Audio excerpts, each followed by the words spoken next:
ಇಲ್ಲಿ ಸರ್ ಬನ್ನಿ ಸರ್ ಬನ್ನಿ ಸರ್ ಸರ್ ಬನ್ನಿ ಸರ್ ಇಲ್ಲೇ ಬನ್ನಿ ಸರ್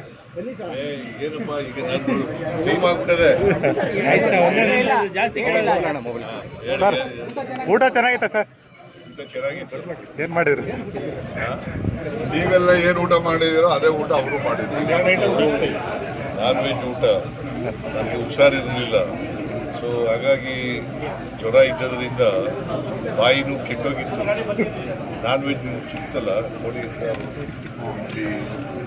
ಕಾಲ್ ಸೂಪು ಆಮೇಲೆ ಇದು ಚಿಕನ್ ನಾಟಿ ಚಿಕನ್ ಇವೆಲ್ಲ ಇತ್ತು ಚೆನ್ನಾಗಿತ್ತು ಸರ್ ರಾಜಣ್ಣವ್ರಿಗೆ ಸಿಹಿ ಸುದ್ದಿ ಕೊಡ್ತೀರಾ ಅಂತ ರಾಜಣ್ಣವ್ರಿಗೆ ಮತ್ತೆ ಸಚಿವ ಸಂಪುಟ ಸೇರಿಸ್ಕೊಳ್ಬೇಕು ಅಂತ ಮನವಿ ಮಾಡಿದ್ದಾರೆ. ಯಾವಾಗಲೂ ರಾಜಣ್ಣನ ಜೊತೆ ಸಿಹಿ ಸುದ್ದಿನೇ ಇರೋದು.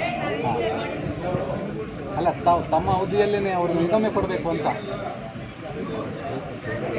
ಅದಾಯ್ತು, ಈಗ ಬೇರೆ ವಿಚಾರ ಮಾಡಿ ನಾನು ಹೈಕಮಾಂಡ್ನವ್ರ ಜೊತೆ ಮಾತಾಡ್ತೀನಿ. ಮಾತಾಡಿ ಬೇರೆ ವಿಚಾರ ಏನಾದ್ರು ಡೆಲ್ಲಿ ಹೋಗಿದ್ದಾರೆ ನಂಗೆ ಗೊತ್ತಿಲ್ಲಪ್ಪ ನಾನು. ಅಲ್ಲ ಸರ್ ಜಾರ್ಜ್ ಮನೆಗೆ ಹೋಗಿದ್ರಿ ಸರ್.